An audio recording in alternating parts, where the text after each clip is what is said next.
Olá, pessoal. Então vamos discutir o terceiro elemento da aula de hoje.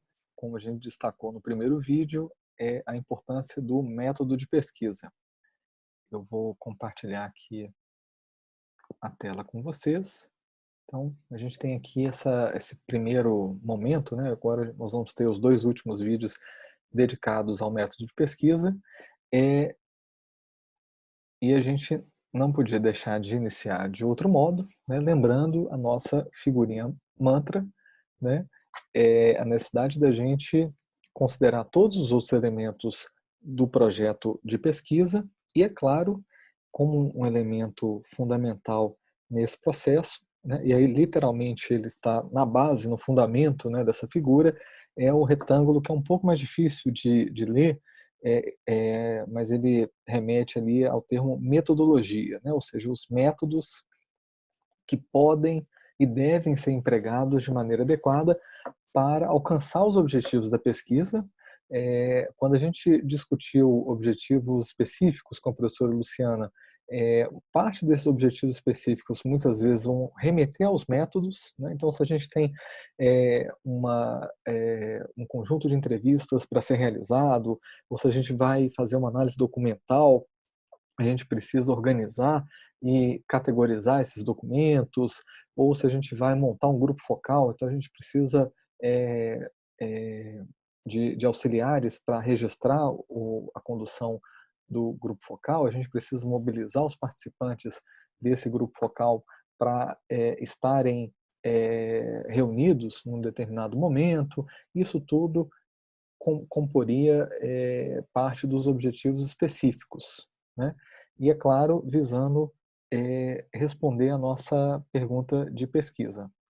Tá? Então, especificamente em relação ao método, a gente precisa que o pesquisador defina com clareza onde e como a pesquisa será realizada. Tá? Eu costumo brincar, gente, que mais do que fazer categorizações, então dizer, olha, minha pesquisa é descritiva, explicativa, qualitativa, quantitativa, mais do que fazer essas categorizações que são até relevantes, mas não são o principal, o principal, o mais importante numa sessão de metodologia de pesquisa é responder essas duas questões: onde e de que modo a pesquisa será realizada, né? Isso é o mais importante. Explicitar esse desenho é muito mais importante do que ficar dando nomes, né? Os nomes, claro, são importantes, mas eles só fazem sentido se a gente tiver clareza do desenho, do caminho que vai ser percorrido, né? Então, a escolha do método é essencial para qualquer trabalho de pesquisa, e esse trabalho, de fato, vai ficar prejudicado sem um bom método.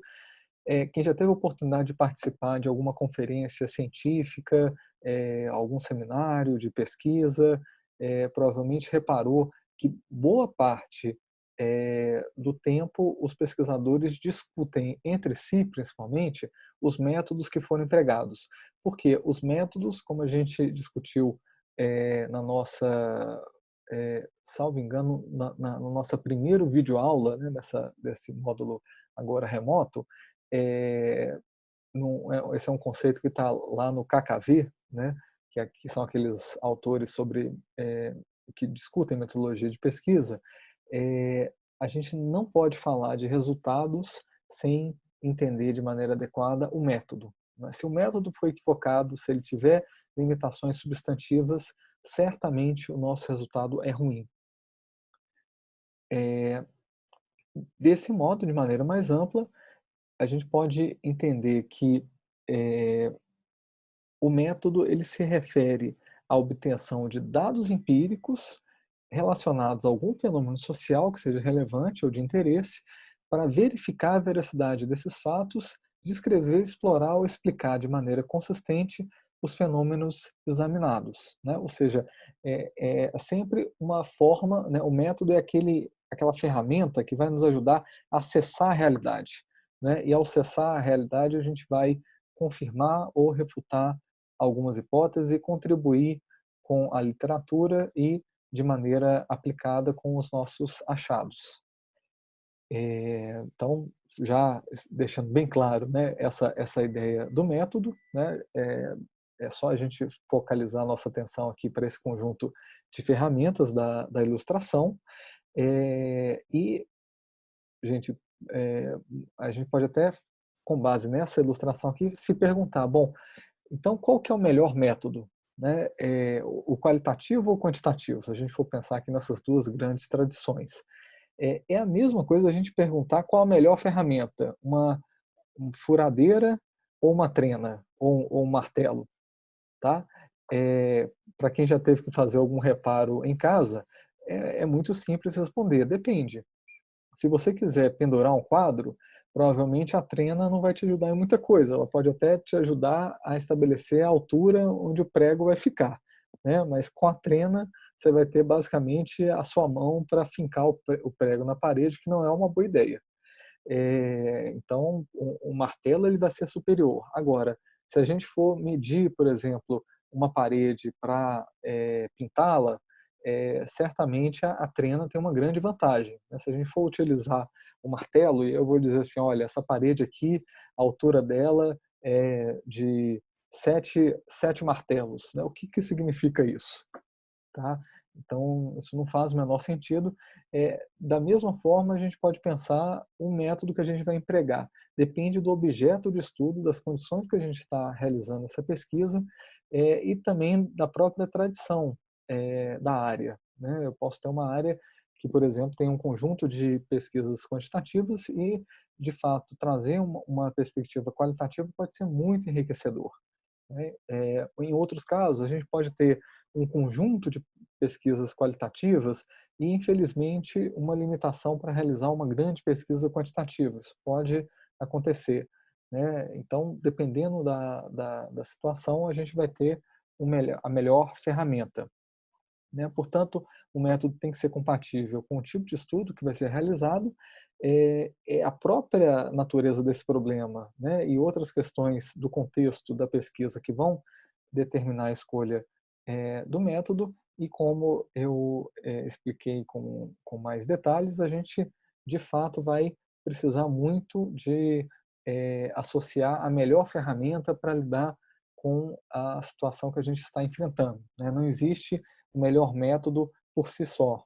Tá? É uma falácia a gente dizer que um método é superior ao outro. É claro que a gente pode ter algumas técnicas, né, dentro de uma tradição qualitativa ou de uma tradição quantitativa que se tornam obsoletas. Né? Isso acontece. Né, realmente eu posso ter técnicas que vão avançando, ainda bem, né, gente, que a gente vai tendo melhorias contínuas, né, e eventualmente eu posso descartar algumas técnicas, tá? Então eu posso, por exemplo, aí não seria a técnica da entrevista em si, né, mas a maneira como a entrevista é realizada, ela pode passar por algum tipo de aperfeiçoamento. Eu posso ter, no limite, até gravadores melhores para captar a voz do entrevistado, eu posso ter sistemas melhores para analisar o conteúdo das entrevistas, enfim, eu posso ter uma discussão epistemológica, inclusive, se determinada técnica é adequada ou não, se ela, de fato, traz bons resultados ou não. Né? Então, a gente pode ter, por exemplo, no campo da estatística, eu posso ter aperfeiçoamentos em relação à técnica de análise multivariada ou análise de regressão. Né? A gente tem, inclusive, melhorias que mudam, talvez, de uma década para outra. Né? Mas o método quantitativo e o método qualitativo, de maneira mais ampla, eles sempre vão existir e a gente tem que fazer uso do melhor método em razão né, ao contexto que a gente está enfrentando.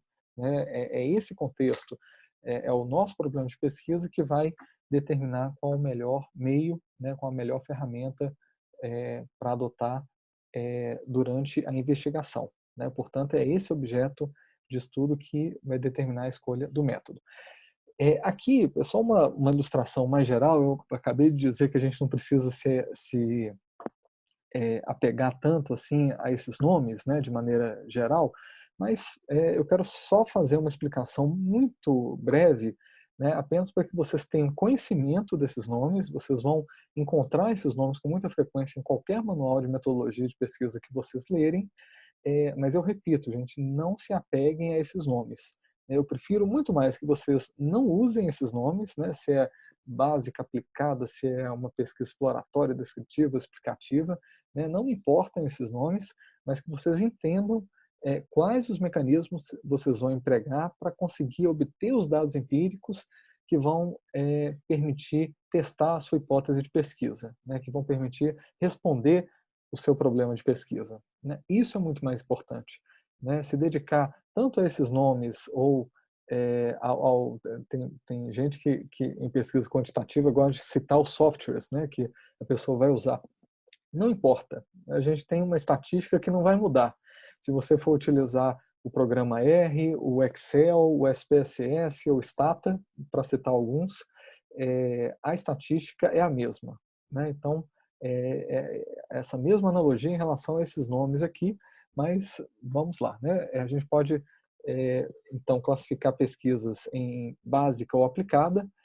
A pesquisa básica é difícil da gente entender na nossa área, mas dando o exemplo da biologia fica um pouco mais fácil, né? A pesquisa básica ela não vai pretender uma aplicação imediata, ela vai produzir mais conhecimento em determinada área, então a matemática basicamente faz isso, né? Ela vai acumular conhecimento sobre como a gente lida com essa linguagem, né? Com essas dimensões que vão nos ajudar depois a entender melhor a realidade, e é claro que isso pode ou não ter alguma utilidade, mas muitas vezes a gente tem um desenvolvimento da matemática sem necessariamente uma aplicação. Na biologia é a mesma coisa, a gente vai tendo uma série de desenvolvimentos na área química, na área biológica, que não necessariamente são aplicáveis, né, diretamente. O próprio sequenciamento genético, é claro que hoje em dia ele tem muita aplicação, mas ele é um desdobramento de pesquisas básicas, né? Isso é muito interessante porque parte do trabalho que foi realizado para o sequenciamento do vírus que causa a Covid-19, ele é fruto de um esforço de pesquisa básica, né? Que, claro, foi alinhado ali para dar uma resposta aplicada. Então, as duas coisas têm sempre uma relação. A pesquisa aplicada, ela já vai gerar produtos ou processos, né? Em geral, principalmente nos países desenvolvidos, boa parte, né, dos empresários financia pesquisa aplicada, os grandes gigantes da tecnologia financiam pesquisa aplicada, que vai reverter em inovação para os seus negócios. Quanto aos objetivos, então, a gente pode pensar em três grandes tipos, né? Uma pesquisa que seja principalmente descritiva, uma outra pesquisa que vai tentar explorar relações entre variáveis, entre dimensões, uma pesquisa que vai tentar testar a causalidade, né, entre uma variável e outra. Eu não vou entrar em muitos detalhes porque no nosso último vídeo eu vou explicar um pouco melhor o que significam cada uma desses objetivos de pesquisa científica, porque eu acho que eles realmente são mais relevantes para orientar o trabalho de vocês. E por fim, a gente pode pensar aqui, a gente tem a lista de 8 procedimentos, mas a gente poderia pensar muito mais do que isso. Né, são técnicas que podem ser utilizadas, a revisão bibliográfica, análise de documentos, a formulação de experimentos, né, dependendo da área que você esteja pesquisando e, é claro, dependendo dos recursos que você tenha, pesquisas participantes, pesquisação, a formulação de estudos de caso de maneira mais aprofundada, que vão discutir como é que determinadas mudanças aconteceram naquele contexto específico, né, e vão permitir uma análise mais detida de um ou de poucos casos, e a gente poderia estender isso aqui para todo um conjunto de técnicas quantitativas, né, de análise de regressão, análise multivariada, análise de regressão logística, enfim, tem todo um campo aqui, tanto do ponto de vista quantitativo quanto do ponto de vista qualitativo. E aí, a gente pode, claro, fazer essa distinção quanto à natureza, né? Pesquisa básica e pesquisa aplicada. Eu já comentei naquela figura anterior, né? Basicamente, a gente vai ter um ramo ali da ciência que vai produzir conhecimento sem aplicação imediata, né? Claro que essa aplicação pode, muitas vezes vai acontecer depois, e uma outra com natureza focada na produção de determinadas inovações, em muitos casos, no próprio ambiente fabril ou no ambiente organizacional. E essa é uma outra classificação, e já é uma classificação bem consolidada, né? A gente o tempo todo vai discutir sobre esses dois grandes ramos do conhecimento, né? Ou duas grandes formas de abordar um determinado problema, né? Uma de natureza mais quantitativa, né? E aí que a gente vai discutir a mensuração em números, né? Em quantidades que possam expressar os seus valores em números, e vai utilizar, principalmente na nossa área, técnicas estatísticas, né? A estatística é um sub-ramo da matemática, vamos dizer assim, é o ramo mais aplicado que a gente tem na matemática, porque ela vai lidar com vamos dizer, ela vai gerar o armamento, vamos dizer assim, que os cientistas vão utilizar na produção de conhecimento. E a gente pode pensar também num outro ramo importante de pesquisa qualitativa, que vai se dedicar a entender de maneira mais detida a relação entre o indivíduo e o mundo real, vamos dizer assim, né? A importância do indivíduo é bastante grande no âmbito da pesquisa qualitativa, né? E compreender a inserção desse indivíduo num determinado contexto, muitas vezes objetivo de métodos qualitativos, né? Tem uma riqueza, né, de trazer um detalhamento sobre um determinado ponto de vista que a gente não conseguiria de maneira quantitativa, e isso vai permitir a interpretação dos fenômenos e a atribuição de significados como ações básicas da pesquisa, né? Ou seja, basicamente a gente vai conseguir compreender melhor determinados fenômenos a partir dessa perspectiva qualitativa, né? Se eu quiser, por exemplo, entender o funcionamento de um determinado governo ou uma determinada mudança institucional, né? Vamos supor que a gente tenha a mudança do regime político de uma determinada nação, né? Ela saiu ali de um regime monárquico para um regime republicano, né? Entender como é que esse fenômeno ocorreu e qual o significado que diversos atores deram para essa mudança do regime político, sem dúvida nenhuma, um produto, né, que pode ser obtido com o emprego de uma técnica qualitativa. Bom, e aí, de maneira bastante rápida, né, porque na prática vocês vão ter várias horas com o professor Márcio, com a professora Luciana, o professor Paulo, para discutir tanto a pesquisa qualitativa quanto a pesquisa quantitativa, né, eu queria só trazer aqui em eh, eh, uma grande perspectiva, né, qual que é a definição, né, tanto de uma quanto de outra, né? Do ponto de vista, então, da pesquisa qualitativa, a ideia é se apropriar de métodos e teorias, né? Muitas vezes a gente vai lidar com situações e pessoas que são excepcionais, a gente vai ter que lidar com alguma teorização que vai depender muito dos dados empíricos, né? A gente não tem, então, uma teoria toda formulada, né? Ela vai se dar ao longo do processo de pesquisa científica. Isso, é claro, vai mudar um pouco o que a gente já discutiu anteriormente, mas não completamente, né? Claro que alguma teorização também já é obtida antes da gente ir para campo. A perspectiva dos participantes, ela importa muito, a diversidade também é muito importante. Muitas vezes a gente vai se basear na reflexividade que o próprio pesquisador vai fazer, né? Ou seja, esse protagonismo do pesquisador enquanto um analista, enquanto um intérprete da realidade social, ele fica mais evidente na metodologia qualitativa, né? Não que na metodologia quantitativa a gente não precise também do pesquisador, né? A pesquisa não se autorrealiza. Mas, do ponto de vista, né, entre fazer a condução de entrevistas e analisar uma tabela, né, a tabela, muitas vezes, ela é produzida por outros pesquisadores ou por um instituto de pesquisa, né, ou pelo próprio governo, ou por um determinado órgão, e ao pesquisador resta a interpretação, né? No caso da pesquisa qualitativa, muitas vezes é ele quem vai interferir diretamente na produção do dado, porque é ele que definiu as perguntas de pesquisa que foram feitas para os seus objetos, entre aspas, né, para os entrevistados.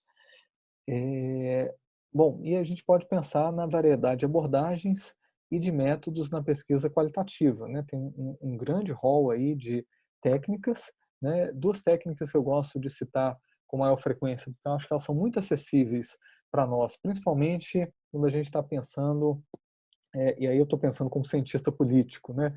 No momento das eleições, para quem acompanha de forma mais detida, vocês vão observar que os institutos de pesquisa e os próprios partidos políticos, eles vão investir em metodologia qualitativa. Muitas vezes eles fazem entrevistas com eleitores para entender melhor qual a interpretação, qual a visão que os eleitores têm de determinado candidato ou de determinado posicionamento em relação a alguma política pública, e vão organizar também grupos focais, né? Vão reunir eleitores que sejam diferentes entre si. Então, eu posso reunir um homem negro de 65 anos, morador da periferia. Eu posso ter uma mulher branca, também moradora da periferia, com 17 anos. Eu posso ter, enfim, um homem de descendência japonesa, que mora em uma região nobre e tenha 35 anos. Então, eu posso aí ter um conjunto bem variado, né, que vai compor o meu grupo focal, e ali eu vou tentar abstrair quais as reações que esse grupo focal teve a determinadas manifestações, né, ou a determinadas colocações que são feitas pelo pesquisador, tá? Então, essa é a realidade bastante rica da pesquisa qualitativa e que, de fato, há essa ênfase também de obter dados empíricos, né, e, a partir desses dados empíricos, muitas vezes, produzir também uma parte da teoria, né? Isso distingue, muitas vezes, a metodologia qualitativa da quantitativa, dentre outras coisas, né, também pela possibilidade do pesquisador assumir esse protagonismo na execução das técnicas que vão produzir os dados, tá? Por fim, a gente pode pensar na metodologia quantitativa. A metodologia quantitativa, a ilustração é esse Excel que vocês estão vendo aí, né? É uma tabela que vai ter um conjunto de dados que vão ser analisados pelo pesquisador. Ela vai se dedicar, então, a desenvolver meios de mensurar a realidade, sistematizá-la numa base de dados, e o controle, muitas vezes a gente vai tentar realizar algum controle experimental e manipular as variáveis, né? Pode ser utilizando em geral, algum experimento externo que vai ser relevante para a constituição da base de dados, né? A gente pode pensar, por exemplo, na pesquisa em saúde, em que eu vou ter um conjunto de grupos que vão ser estudados, né? E eu posso ter um grupo que vai receber um determinado medicamento, um outro grupo não vai receber esse medicamento, então eu tenho um grupo de tratamento e um grupo controle, e a partir dessa manipulação experimental, eu vou sistematicamente acompanhar o desempenho desses indivíduos, né? E aí, ao fazer esse acompanhamento, eu posso montar uma base de dados, né? Ou seja, eu vou ter uma coleção de dados empíricos sistematizados no formato de uma tabela, e essa tabela vai permitir que eu possa realizar uma modelagem analítica, né? Como eu já citei anteriormente, eu posso fazer essa modelagem utilizando regressão múltipla, regressão logística, enfim, tem várias técnicas que eu posso utilizar de modelagem de dados, e essas técnicas vão nos permitir analisar esses dados, né? Como eu já disse anteriormente, são essas técnicas que vão ser estudadas em maior detalhe com o professor Márcio, principalmente, né? Ele que vai discutir todo esse conjunto de técnicas aplicáveis a dados que tenham essa natureza quantitativa.